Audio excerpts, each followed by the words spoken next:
Southern Fried True Crime covers cases that are not suitable for young listeners, and there may also be some explicit language used. Listener discretion is advised.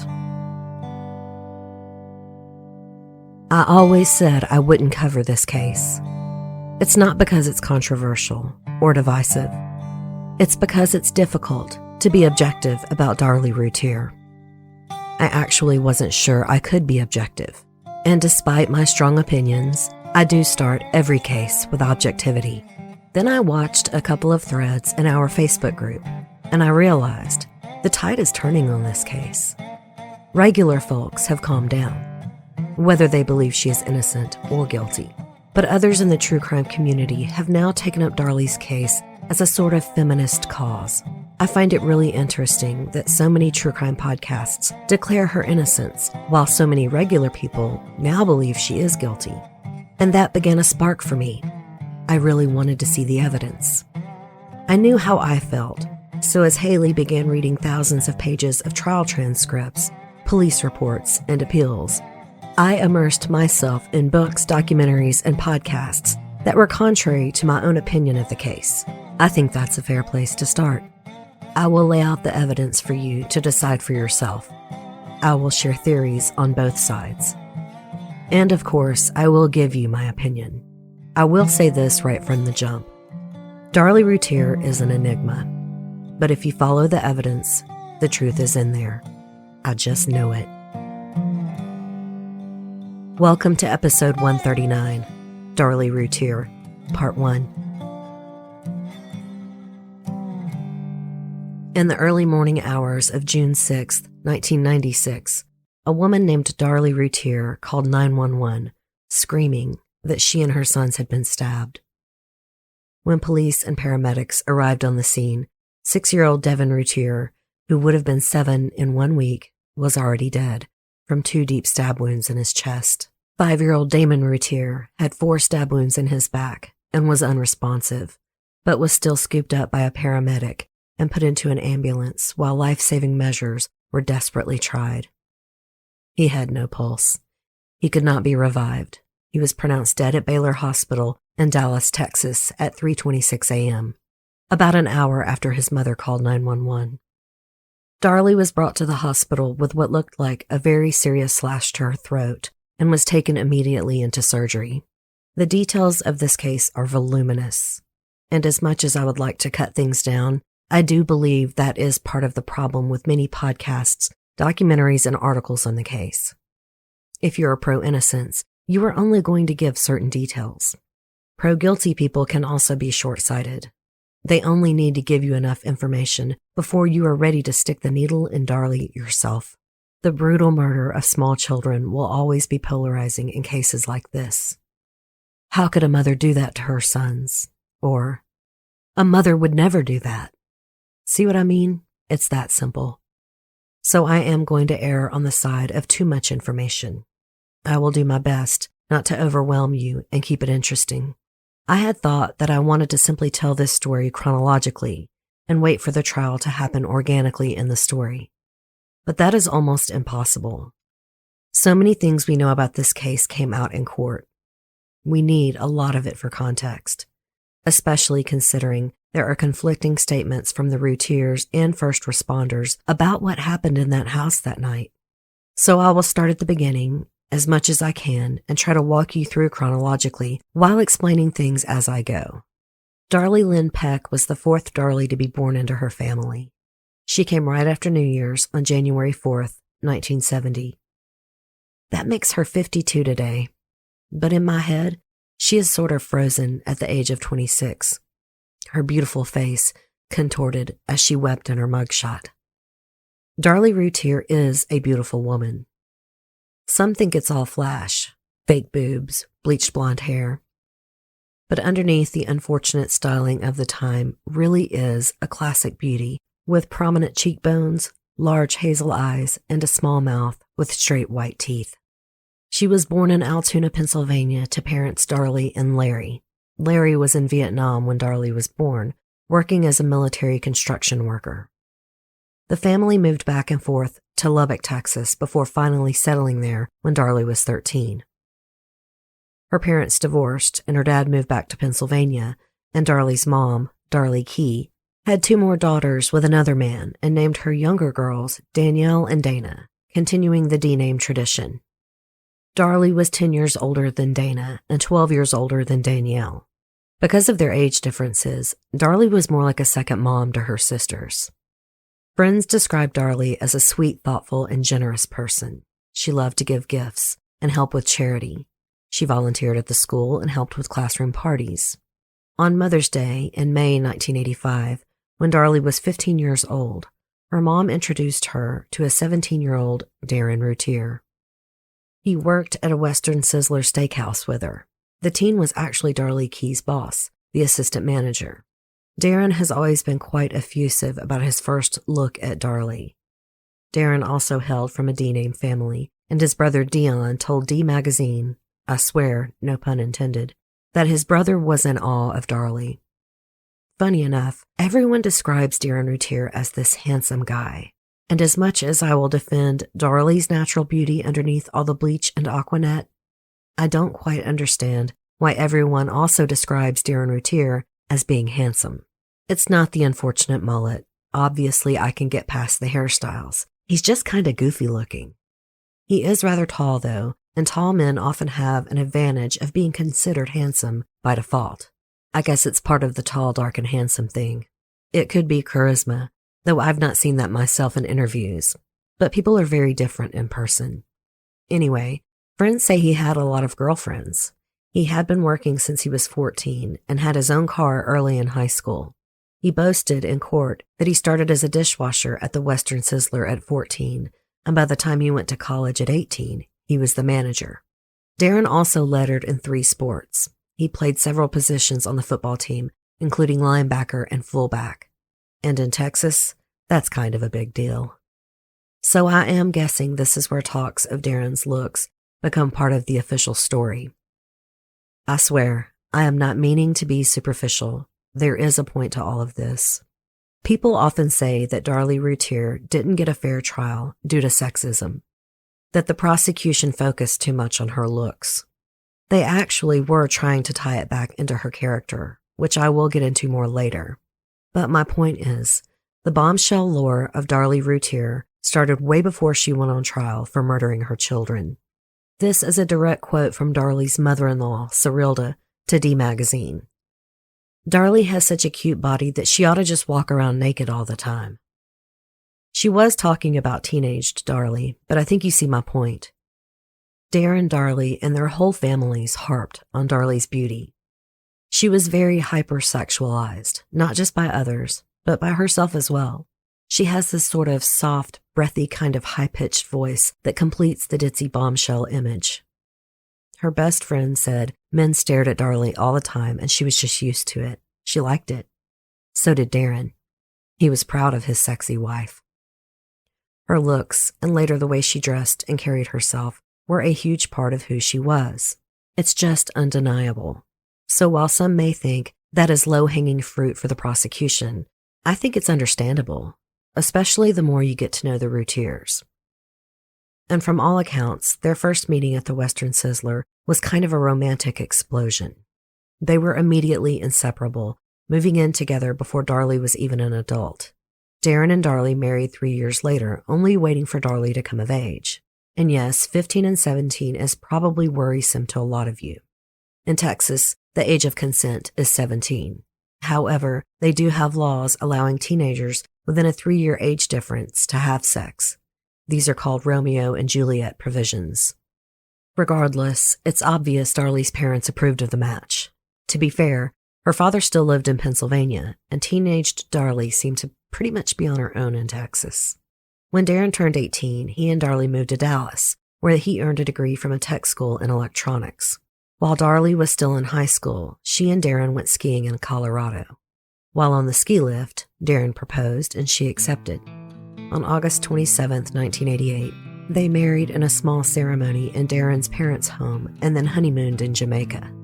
Their first son was born exactly 9 months later. Following their marriage, the newlyweds lived in an apartment in Garland. They both worked at Qplex, which was a circuit board manufacturing place. Darren started his own business called TestNet, testing circuit boards on the side while he was still working at Qplex. He ran the business out of their home. In June 1989, the couple moved to a home on Bond Street in Rowlett, Texas, which is a lakefront suburb around 30 minutes from Dallas. It's on Lake Hubbard and gets its name from Rowlett Creek, which flows into the lake and is a major tributary to the East Fork of Trinity River. Rowlett had a population of less than 45,000 around the time of the murders. It's not yet reached 70,000 today, but it's considered an upscale community, growing fast, with nearly $1.5 billion in development in the Dallas-Fort Worth Metroplex, located on the lake. The Lake Ray Hubbard Reservoir gives Rowlett more than 30 miles of shoreline. It was completed in 1971 and is owned by the city of Dallas and serves as one of their sources of drinking water. 2 days after the Routiers moved into their new home in Rowlett, Darley gave birth to their first child, Devon. Their second child, Damon, was also born there.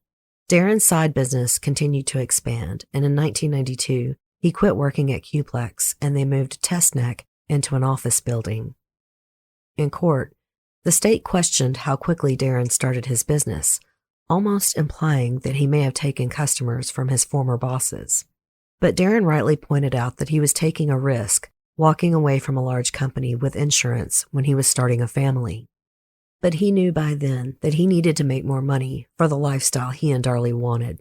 He was good friends with the owners of Qplex and said they supported his decision and were one of his customers. Darley worked the books at TestNet until she had her third son in October 1995. Then she would just go in every so often to check on things. Her best friend Barbara worked with them, and so did Darley's younger sister Dana. In 1993, Darren and Darley bought a corner lot house at 5801 Eagle Drive in Rowlett. You have to hand it to them. They were in their early 20s and owned a home. That's almost unheard of today. They weren't saddled with student debt, and they hit the ground running when they started their own business. They worked hard and began really enjoying the money.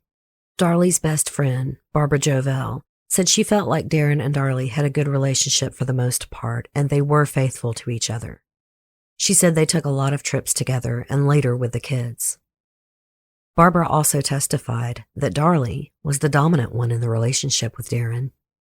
In 1995, Darren grossed over $264,000. That's close to $500,000 in 2022 dollars.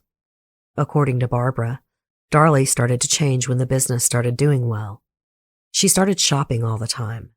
It seemed like all the money was going to Darley and none was going into the business. She wore designer clothes, fur coats, and lots of jewelry. And she decorated their home with over-the-top taste, including a large fountain in the front yard. D Magazine called the decor in the Routier home an eclectic mix of Terra and Graceland. But Darren also liked to spend money. He had an '86 Jaguar that he paid cash for, which he also bragged about in court. He collected expensive sports memorabilia, and he definitely enjoyed their flashy house and lifestyle as much as Darley did. He bought a cabin cruiser boat, which they took out on Lake Ray Hubbard all the time, until Darley had their third baby Drake in October 1995. Darren also wore a lot of chunky gold jewelry. So Darley's furs and jewelry were pretty well matched with her husband. The Routier home was kind of a party place with a hot tub out back, a bar set up, and wine rack in the kitchen, and in the family room, they had a state-of-the-art karaoke system set up. Supposedly, neighborhood kids called the Routier home the Nintendo house due to all the expensive toys. The Routier boys were also decked out in expensive clothing, their rooms immaculately decorated, and they did have just about any toy a kid could want. Devon Routier was born on June 14, 1989. He was a jokester. He loved to make people laugh and play practical jokes. He liked to mimic funny things he saw or heard. Devon also loved jewelry like his parents did. He always wore a necklace and a watch. He loved to swim and was in the water from the time he was a baby. He loved video games, music, and singing. Family and friends say Devon was a really sweet-natured boy. He loved babies and was very gentle with them. Darley's friend Barbara said Devon was very smart and polite. He had just finished first grade before his murder. His younger brother, Damon Christian Routier, was born on February 19, 1991. He also loved to swim, just like Devon. Barbara described Damon as being very smart, but also a little bit on the moody side and kind of stubborn. She said Damon would ignore you if he didn't want to talk to you. He just sounds like a shy little boy to me. Devon and Damon were less than 2 years apart and were very close. Damon was 5 years old and had not even started kindergarten when he was murdered.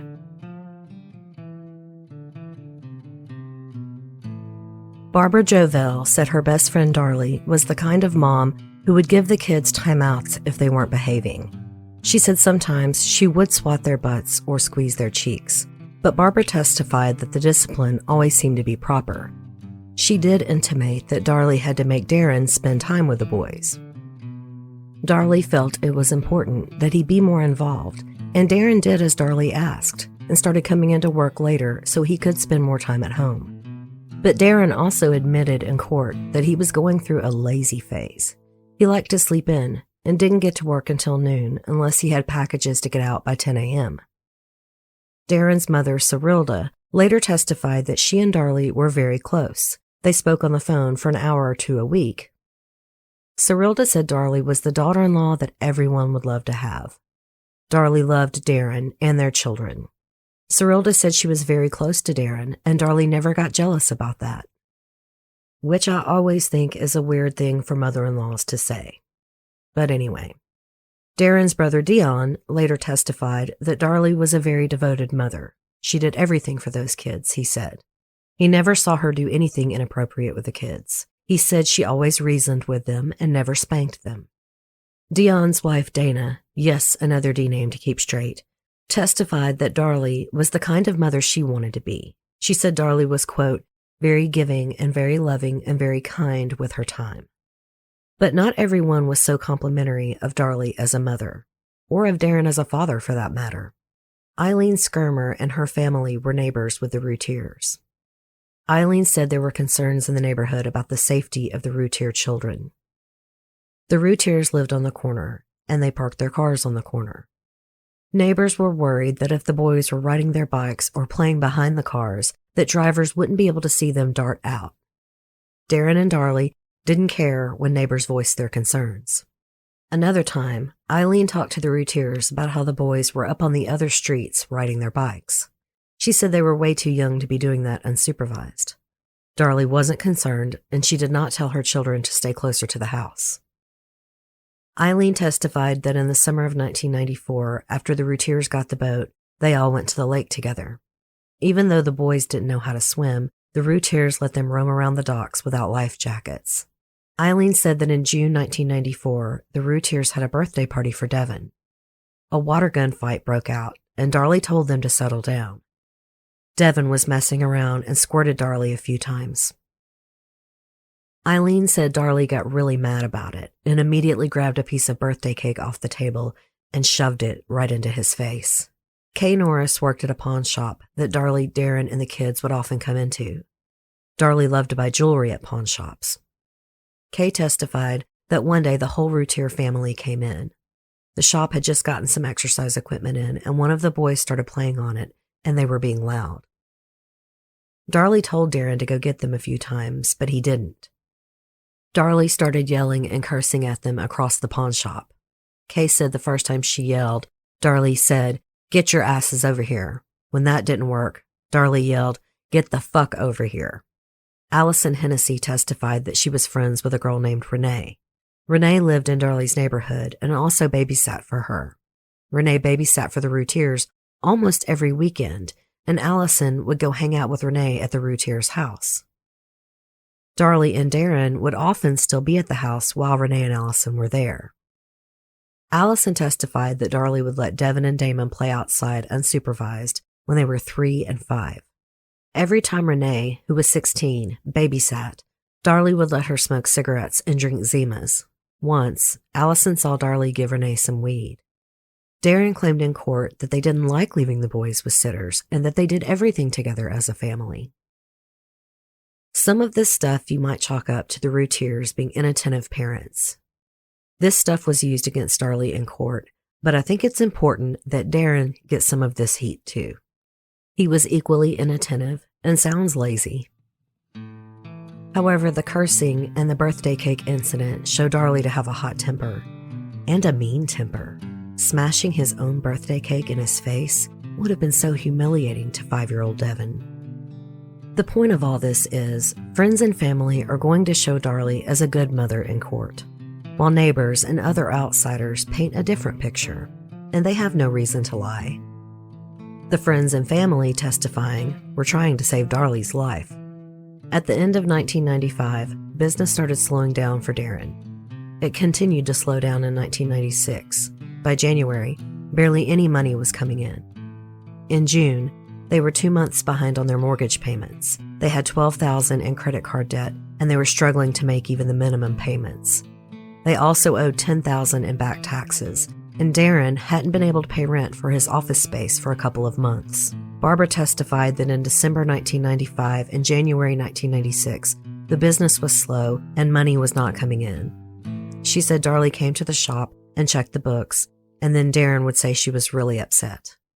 When he gave Barbara her paycheck, he told her, quote, "Well, you're the only one getting paid now because I'm not." When business started slowing down, Darlie's demeanor changed again. According to Barbara, Darlie became nervous and depressed, and she fought with Darren a lot. She would go into the shop and throw things at him. Then she said the arguments weren't physical, but they were frequent and usually over money. I would argue throwing things is a bit physical, but Barbara definitely tried to qualify a lot of her testimony. She said even with no money, Darlie continued to shop and she hired people to help her take care of the house. But Barbara's point about this was that she was growing worried about Darlie and tried to talk to Darren. She said, "Don't you see what's going on? Before the business stopped doing well, Darlie was able to take care of the house, the children, and the business." She continued, "Don't you see lately she has maids clean the house, she has people do the laundry, she has people to help with the children. There's something bothering Darlie. Something is wrong." Barbara told Darren she thought Darlie should see a doctor, but Darren seemed to blow off the suggestion. Even though they were having money problems, the Routiers were planning a 2-week trip to Pennsylvania in June to go to a family reunion, and Darlie was supposed to go to Cancun in July with a friend. It sounds like they were in denial about their financial situation. Since they didn't have any cash for these trips and credit cards were maxed, on June 1st, 1996, Darren applied for a $5,000 loan, but was denied on the 3rd. $5,000 is not a significant amount in comparison to the kind of money Darren had been bringing in. This was less than 3 days before the murders. Darlie later testified that they weren't short on money. She said money was tight, but all the bills were paid. She said they were 1 month behind on their mortgage, but it wasn't because they didn't have the money. It was because she forgot to pay the mortgage and other bills. She said she was used to paying the bills whenever she was at the shop, and when she started staying home full-time, it was an adjustment period. She said she just needed to get reorganized. But on May 8th, 1996, 1 month before the murders, the Routiers received a letter from their mortgage company warning them that the situation was serious. By May 23rd, if they had not made the payments, they risked foreclosure. That deadline was exactly 2 weeks before the murders. Darren testified that they had around $64 in their personal bank account, but that was only because he hadn't paid himself yet. He was going to do so on Friday, June 7th. He had around $8,000 cash in the business account, and about $20,000 was owed to the company in accounts receivable. In court, he said he typically paid himself $1,000 to $1,500 a week, but for whatever reason, he had not paid himself. Darren said he made $111,000 in the first 5 months of 1996, and he was on track to make almost as much money as he had in 1995. The prosecution later said that when you took all the deposits for the first 5 months and then subtracted the checks paid up, that he was actually in the negative by nearly $3,000. But it wasn't just money problems. As Darlie's friend Barbara had tried to point out, something was going on with Darlie. The prosecution later theorized that even before Drake was born, Darlie was struggling with depression. They used her journal entries as evidence. She only had 6 entries in total. She said she started the journal so she could stop and breathe for a moment and reflect on what is important in her life. The first entry is melancholy. She is 7 months pregnant with Drake, and by her own admission, a little worried since it had been 5 years since she had her last baby. And she was reflecting on her grandmother, who she knew was lonely. It's almost like she was relating to her, though she doesn't say it outright. Just a week later, she wrote again, this time worrying about her mother and sister. Mostly about her mother, who was in counseling, and she said some strange things about her mom's third husband, Denny. Quote, "I don't understand why Denny did to me what he did, so it is very hard to try and forgive him. I know he must have a dark secret that happened as a child. And I pray to the Lord that one day he will ask for true forgiveness for his own soul. Eternity is a long time." That last line is really ironic, considering what she would soon be accused of herself. But then the rest of the entry is about the boys. Damon had spent a week with his grandmother, and she had missed him. Quote, "I really have enjoyed the time with Devon, but when one of my babies are away, I do not feel complete. I guess that's because they are such a part of my life. Then, sometimes I pray the Lord will guide them down the right path so that they will have a prosperous life. They deserve health, happiness, and peace. We all deserve that. Maybe if we could all relax a little more, then the world will be a much better place. I will close for now, and I ask the Lord to watch over all of us and help us to make the right decisions. I am going to admit some of my own original bias in this case. You know how they say every con finds religion? Or the joke, there are no atheists on death row? Darlie, as most of you know, is on death row, and she talks about God all the time in every interview over the years. The cynical side of me noted that she and Darren had not been regular churchgoers. In fact, there was a reverend who became very close to Darlie during her time in jail. He officiated at her son's funerals. But that was when he first met the Routiers. Darren's brother had been a member of his congregation. Darlie seemed to have charmed him. He visited her some 50 times and testified in her favor. Though the prosecution pointed out, as I have noted, that the Routiers were not regular churchgoers or particularly religious. But in fairness, these journal entries seem to be devotional, almost missives to God. I think Darlie may have been more spiritual than she was given credit for. But that does not mean she was incapable of murdering her children. And she did seem to be in a depression. In the month that Drake was born, she wrote, "Everything hurts, and I can't seem to get over it. It's not fair to Darren or the boys, but nothing I do makes me feel better. I really love Darren with all my heart, but sometimes I feel like I'm missing something. I don't know what it could be. I'm sure I have everything every woman could ever wish for." She went on to write, quote, "Maybe it's the excitement, things I used to do when I was younger, the thrill of not knowing, just doing whatever came up. I know I have a lot of responsibilities, but a little craziness once in a while wouldn't hurt. I want to grow old with Darren, but I don't want to feel as though a part of me has to die to do it. I am young and I want to feel it. Time goes too quickly not to enjoy each moment." Darlie later defended this entry, saying she was just reminiscing, but it does sound like a woman unhappy with her life, with her responsibilities. And to be fair, she married at 18 and had her first baby at 19. Maybe that was catching up with her. And again, I am going to play devil's advocate. This was her journal. We often write things in our journal that we would not say aloud. Sometimes, as Darlie herself noted, we write in journals or diaries as a way of expressing ourselves, just, getting it out of your system. I have journaled a lot over the years, and I tend to wince when I reread these things. I am often surprised at how unhappy I sounded at the time.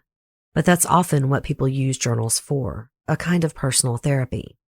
Darlie did not journal regularly, so this does seem like some self-therapy. But these were the 2 months before the murders.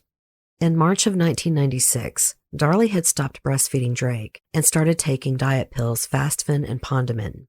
These drugs were more commonly known as Fen-Phen. They were taken off the market for many bad side effects, including what is called phenrage. On phenermine.com, among regular side effects are fairly extreme warnings about the phenrage problem. Quote, with more than 1 in 5 patients reporting dysphoria at some point during treatment. Phentermine anger issues are one of this medication's most commonly reported side effects. This seemingly uncontrollable, sometimes irrational anger and frustration is colloquially referred to as phen rage. Darley was said to have had around 12 to 15 pounds to lose after having Drake. By May, she had lost almost all of it. Darley testified about the pills, quote, "They did not make me feel irritable or jumpy. The only thing I felt from them is like a dryness in my mouth. So you tended to drink a lot more water. But that's about it. I mean, I still ate." She said the pills did not alter her emotions or have any effect that she was aware of.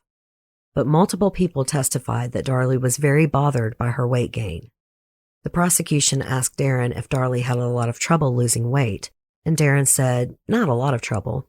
The prosecution said Darren told a woman named Jamie Johnson that Darley was a size 4 before Drake and went to a size 8. Darren said no, she went to a size 6. But good Lord, most women would love to be a size 8, so why was he quibbling? Because he took great pride in Darley's figure. The prosecution said Darren told Jamie that Darley went into a postpartum depression, somewhat aggravated by her weight. Jamie Johnson was from Child Protective Services. She was evaluating the Routiers' ability to care for Drake after the murders. Darren testified that Darley liked to look nice and that she was, quote, "a very beautiful girl." The prosecution got him to admit that Darley's appearance is very, very important to Darley and to him. In 1992, they paid $5,000 for her to get breast implants since she had just had 2 children. On April 21st, 1996, Darley wrote a long journal entry, starting with baby Drake and then talking about the rest of her family, including her sisters. She said a lot about wanting to be a good example and remembered for being a good person. She hinted at trouble with her marriage, quote, "I pray for God to put his hand down upon my marriage. We need to be strong and help guide each other back to the right path." She went on, quote, "Devon and Damon are growing too fast and become more aware of the world every day. And unfortunately, children tend to be persuaded towards the negative instead of being hopeful for the positive. We all have to show our children the difference between right and wrong choices and make them understand that there are reactions and consequences for every choice we make in life." Maybe she is just ruminating or praying, but it does seem sort of pointed. Darley testified that she was wondering how she fit into the world when she wrote this entry. On the 29th, she wrote about how they had gone to a wedding, and it made her realize how important marriage was. She said she and Darren planned to renew their vows on their 10th anniversary. I think all of these journal entries can be interpreted differently. I've been giving you my impressions, of course, but you can see them however you want. But on May 3rd, 1 month before the murders, she wrote what the state called a suicide letter. Quote, "Dear Devon, Damon, and Drake, I hope that one day you will forgive me for what I am about to do. My life has been such a hard fight for a long time, and I just cannot find the strength to keep fighting anymore. I love you 3 more than anything else in this world. I don't want you to see a miserable person every time you look at me. Your dad loves all of you very much, and I know in my heart he will take care of my babies. Please do not hate me or think in any way that this is your fault. It's just that I..." And then the letter is cut off. On the stand, she minimized the entry, saying she had just been moody. She said she had been crying a lot and she wasn't, quote, "a big crier." She said as she wrote the letter, she began to feel silly and embarrassed, but she admitted in court that she did call Darren at work that day and insisted he come home. She was crying, told him that she had been crying a lot and didn't understand why she was feeling that way. She told him about the journal and she said they cried together. Then she admitted she had thought about taking some sleeping pills. She didn't say the word overdose or the word suicide. She just said that she had been, quote, "thinking of taking some pills" when she had been crying and thinking.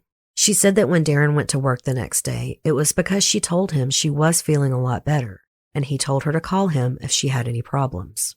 She promised she would and said, quote, "And I think I was still a little bit moody, a little bit cryy for the next couple of days, but soon after that, I got my first menstrual cycle that I had not had in over a year." She said she had the over-the-counter sleeping pills in her nightstand drawer, but had never taken them out, and that Darren had later flushed them down the toilet. She definitely was minimizing the whole incident. Her best friend Barbara testified that it was more serious. She said Darren told her about this suicide attempt, and she went to visit Darley. Darlie told her that when Darren came in, she was writing the note and then she hid it under the bed. She had taken the pills out of their wrappers and did plan to take them. Darren only found out because their dog Domino had dragged the wrappers out from under the bed and he confronted her. Barbara testified that Darlie told her she wanted to take her own life because, quote, sometimes she gets to feel really strange and she doesn't understand why. Pretty much that things were happening and she felt strange and she just didn't understand why. Barbara went on about what Darlie said to her, quote, things were getting to her. Sometimes she feels like everybody expected too much of her, and the children were sometimes too much. And she just feels that she wants to end it all. Darlie was nervous and depressed, and she fought with Darren a lot. Barbara said she told Darlie that she should get some help. She should go to counseling and possibly get on some medication. Darlie said she might go. She could take the kids to stay with Darren's mom while she sought treatment. But then, Darlie said she was worried Darren's mom might try to take the children away. This seems counter to the glowing relationship her mother-in-law, Cyrilda, had testified to. Darren also minimized the incident, insisting that Darlie had only had the baby blues for a couple of days. He wasn't concerned about it. He said he never read the note Darlie had written because it was in her private journal. He said when he found her crying in bed writing in her journal that she told him he needed to spend more time with the kids. And he knew she had sleeping pills, but did not think she was serious about taking her own life. If he had thought she was serious, he would have gotten her help. He backed up Darlie's story, quote, we had a good long hard cry, and then he said he went back to work. The next day was, quote, a whole new day and everything was fine. In the next 2 days, she had her first menstrual cycle in over a year and she was back to being herself. A psychiatrist named Dr. Lisa Clayton, who interviewed Darlie 2 days after the murders, later testified that this was not a genuine suicide attempt, but, quote, a gesture. Quote, she was at her wit's end about being overwhelmed with the house and kids, but not only did she and Darren work it out, but Darlie did get her period, and there was a dramatic change in her mood, and this was not some chronic depression or postpartum psychosis that lasted until the events in the first part of June, as she called the murders. Dr. Clayton continued, from my evaluation of Mrs. Routier, it is my opinion that she had suicidal ideation. I think it was more a cry for attention and help from her husband. And I want to note for the record that while Dr. Clayton began as Darlie's jail psychiatrist, she was hired by the defense for expert testimony. And Darlie's defense team would want her depression to be minimized as much as possible. On June 5th, 1996, Darlie's best friend Barbara arrived at the Routier house at 5:15 p.m. to pick up her mother Helena, who cleaned the Routier home. She testified that Darlie was upset, pacing back and forth between the kitchen and family room. Barbara saw that Darlie was holding something while pacing, but she didn't know what it was. Things were so uncomfortable in the house that Barbara and her mom left within 30 minutes. Darlie and Darren both later testified that they had not had any disagreements or arguments later that night. Darlie testified, quote, there wasn't an argument. That's all been taken out of context. There was not an argument about the boat. There was not an argument about the car. What I was upset about was that a man had called me earlier and he was very rude and had cussed me out over the phone. My husband's car was at his shop and he wanted my husband to come pick it up and he was very rude to me and I was upset. Dr. Clayton backed this up in court. Quote, people kind of describe Darren, or the people that I've interviewed, as someone you kind of have to tell him several times to do something before he does it. So she was kind of aggravated. She stated because he hadn't done it. Are you guys hearing the running theme of Darren's laziness? I mean, he gets a couple of points for admitting it in open court, but damn. You kind of wish at some point that he had really stepped up. He just seems blind to it all. Anyway, she also said Darlie mentioned the neighborhood kids were running in and out of the house during all this, adding to the chaos. Dr. Clayton also added that Darren was taking Darlie's Pathfinder since the Jaguar was out of commission, leaving her and the boys stranded now that school was out. She said Darlie was really upset about that. Darlie had also complained about their cabin cruiser boat to the psychiatrist. It was also broken down and was going to cost a lot of money, and they didn't use it anyway since they had baby Drake. Darren would later say the boat repairs would have been north of $3,000. Dr. Clayton said Darlie was upset about the Jaguar and the boat because they were both, quote, kind of Darren's deal, and she wanted him to make a decision to get things done. She said Darlie did say they argued back and forth, with the end result being that Darren would fix the boat and sell it, and then fix the car, and then find a more reliable means of transportation. Well, that all sounds like a simple enough argument that wouldn't be that big of a deal until you remember the house was about to go into foreclosure. You would think that would have been the main discussion. And maybe it was. Maybe Darlie brought up the smaller, nagging factors of what she might have been angry about that night. Maybe everything was snowballing for her. Darren also minimized the mortgage situation, saying he just needed to pay himself. But unless these people were just ignoring their mail, they knew they were in trouble, and if he had the cash, why not go ahead and pay himself so he could pay the mortgage? This is a big part I do not understand. If you could pay yourself, why risk foreclosure? In court, it also came out that one of his big machines was down at work and would be expensive to fix. Maybe that was why he waited. But he didn't say that. He didn't explain any of it. But whatever argument the Routiers had was not the most alarming thing to have happened that day. Helena, Barbara's mother, was there to clean and do laundry. There was a younger woman named Rebecca who was supposed to be Drake's nanny. Helena testified at a hearing, not in front of the jury, that when she got to the house on June 5th, she asked where the baby was, and Rebecca pointed her finger towards Darlie's lap. Helena looked, and it appeared Darlie was holding a bundled-up blanket. Helena told Darlie to give her the baby, and Darlie didn't move. Helena repeated herself, and Darlie said that Drake liked to be held that way. Helena said, "Please give me the baby," and Darlie handed the baby over and then went upstairs. Helena very slowly uncovered Drake. The blanket had been covering his face. Once Helena got the blanket off of his face, she noticed that his face was, quote, very perspired, very red, and the lips were light blue. Drake started to catch his breath and then started crying. Helena said she comforted Drake until he calmed down. Throughout the rest of the day, Helena saved Drake from being harmed multiple times. One time, he almost hit the glass coffee table and she caught him. Darlie and Rebecca just laughed. Another time, Drake almost fell out of his high chair and Helena caught him. And the judge ruled this whole story prejudicial and not similar enough to the murders to be admissible. For those who say she didn't get a fair trial, I hope you're paying attention. This was an upsetting incident, an incident where Darlie could have been harming one of her children on the very day before the murders, but the judge kept it out. This is one point I am making. I will get to more about whether or not Darlie got a fair trial later on. Anyway, Helena did laundry, dusted, and vacuumed. She put the vacuum by the kitchen and left it in between the wine rack and the pantry. That will be important later. Then, Darlie showed Helena some jewelry she had and said she needed $10,000. After looking at the jewelry, they left it on the kitchen counter. Why Darlie thought the woman who cleaned her home could afford to hand over $10,000 in cash for jewelry is beyond me. But it reeks of desperation. Darren also testified that after he got home from work and they had dinner, he and Darlie were organizing the garage so that they could have a garage sale. These people were collectors. They loved buying things. But Darren said they were organizing stuff that very night for a garage sale. Barbara came and picked Helena up, and as they left, they saw a black sports car. It stopped, and a second person got in. It sped off, which scared Helena. She would be allowed to testify to this part of the day. On June 6th, at 2:30 a.m., 26-year-old Darlie called 911. Quote, "Operator, 911, what's your emergency?" Darlie screams, "Somebody came here. They broke in." The operator interjects, "Ma'am?"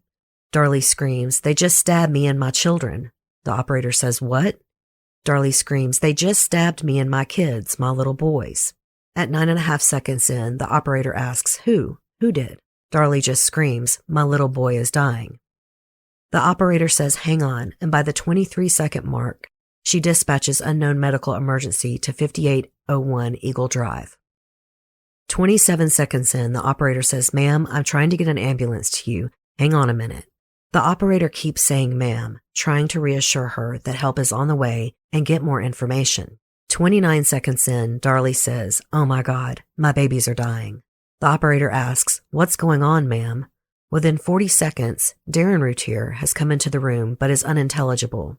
You can't understand him until the 1 minute, 12 seconds in when he says, "Oh my God," right after Darlie distinctly says, "I saw them, Darren." By 51 seconds, the operator is relating to dispatch that it's a possible stabbing. Darlie keeps screaming. A lot of it is unintelligible. She says, "Oh my God," many times. And "Oh my God, my baby's dead." At 1 minute, 8 seconds, the operator notes to the dispatcher, quote, "hysterical female on the phone." And at 1 minute 14, the operator tells Darlie she needs her to calm down and talk to her. And Darlie says, "Didn't you get my address?" The operator repeats the address back, and Darlie said, "Yes, we need help." At 1 minute, 24 seconds, Darlie can be heard saying, "Darren, I don't know who it was." And then, "We got to find out who it was." The operator keeps saying, "Ma'am, I need you to talk to me." At 1 minute, 44 seconds, Darlie wails, "My babies are dead." The operator says, "Slow down and talk to me." And at 2 minutes, 2 seconds, Darlie says, quote, "Some man came in, stabbed my babies, stabbed me. I woke up. I was fighting. He ran out through the garage, threw the knife down. My babies are dying. They're dead. Oh my God." The operator can hear Darlie talking to Darren and said, "Ma'am, who's there with you?" At 2 minutes, 38 seconds, the operator asks, "Is anybody in the house besides you and your children?" Darlie answers, "No. My husband, he just ran downstairs. He's helping me, but they're dying. Oh my God, they're dead." At 2 minutes, 53 seconds, Darlie says, "I feel really bad. I think I'm dying." You can still hear the operator relaying things to dispatch, clarifying it is 2 kids and giving the address again. At 3 minutes in, Darlie asks, "When are they going to be here?" She repeats it twice, and the operator assures her they're on the way. At 3 minutes, 12 seconds, Darlie can be heard saying, "Who would do this? Who would do this?" At 3 minutes, 45 seconds, you can hear the first officer on the scene say, "Look for a rag." Darlie answers, "They killed our babies." Then she says, "Y'all look out in the garage. Look out in the garage.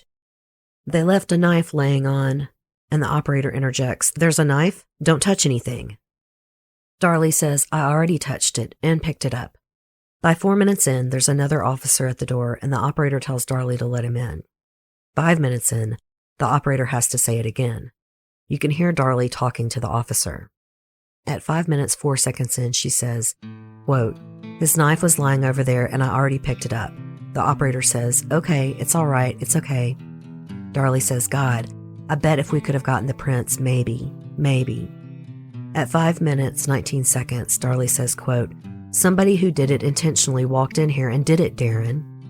She also says repeatedly, "There's nothing touched." Finally, at 5 minutes, 33 seconds into the call, the operator asks, "Ma'am, is the police officer there?" Darlie says yes, and the operator says, "Okay, go talk to him." And the call finally ends. I did not play you the actual 911 recording for a few reasons. First of all, I noticed from a thread in our Facebook group that most people do not like listening to them for various reasons that I completely agree with. I think they can be jarring to hear within a narrative format like this show, especially one like Darlie Routier's, where there is a lot of screaming and distortion. Also, most of you have probably heard this tape ad nauseum. The Darlie Routier case is an extremely famous American case, almost up there with O.J. Simpson, but at the very least up there with Jeffrey MacDonald. In fact, there are many eerie parallels with the MacDonald case. So you've probably heard this call, but if not, I will have a link to the 911 call in today's show notes. Lastly, you will notice in the link I provide that there are 2 files, the original recording and the state's enhanced copy of the recording. Defense attorneys disputed things that were or were not in the transcripts because of the 2 recordings. Basically, they say you can hear many things in the background on the original recording. I can get into that more later, but I've listened several times to both recordings and I don't hear it. But they also dispute parts of the transcript. They disagree with how the state interpreted the recording. So that is my main reason for not playing it. The quotes I gave you from the 911 call are not in dispute by Darlie's defense or by the state. This is the most fair way to handle the 911 call anyway, since there is a dispute with Darlie's defense and there's no need to aggravate your ears. But I will point out now that you can tell from the quotes I've given you that Darlie stays on the phone for a while. The call is 5 minutes, 38 seconds long, and the operator has to tell Darlie to go talk to the police officer. Most hysterical people will hang up very quickly and go back to their child. The operator, asking someone to stay on the phone, is usually trying to give CPR instructions. But the operator can't even get this far with Darlie Routier, though she did stay on the line. And Darlie's words, already seeming to explain her fingerprints, will come back to haunt her. In court, Damon Routier will testify and say something strange about the moments in that 911 call. He said, "I looked up at Darlie, and I didn't even see the cuts on her neck. And I looked at her, and it was just this look, this contact we had, just this immediate contact. She didn't have to ask me nothing, and I didn't have to ask her nothing." Whatever happened that night, Darren and Darlie didn't need to question each other. Southern Fried True Crime is written, hosted, and produced by me, Erica Kelley. Today's episode was researched by the one and only Haley Gray, with additional research by me. You only have to wait a few days for the second part in my series on Darlie Routier, as I will head out to Marietta, Georgia on Friday to host the very first True Crime Film Festival. Check out my social media for more information. Southern Fried's original music is by Rob Harrison of Gamma Radio, and the original graphic art is by Coley Horner. Please submit case suggestions to southernfriedtruecrime@gmail.com. I do not accept suggestions on social media, and I apologize if I am unable to answer your email. I get dozens of suggestions a week, and it takes time to go through and check out each case. Thank you all so much for sending in these suggestions. I truly get my most interesting cases from listener suggestions, so keep them coming. Don't forget to come find our Facebook group. Search for Southern Fried True Crime Fans Discussion Group. We still worship our patron saint, Dolly Parton, share fun memes and delicious recipes. Our group is a safe and fun corner of Facebook, and by God, we mean it when we say, no shit asses allowed. It's not just a motto, it's how we run the group. If you enjoyed today's show, don't forget to subscribe, and please tell a friend or rate and review on iTunes. I'm also on most large platforms like iHeart, Stitcher, and Spotify. Until next time, thanks so much for listening. Y'all take care.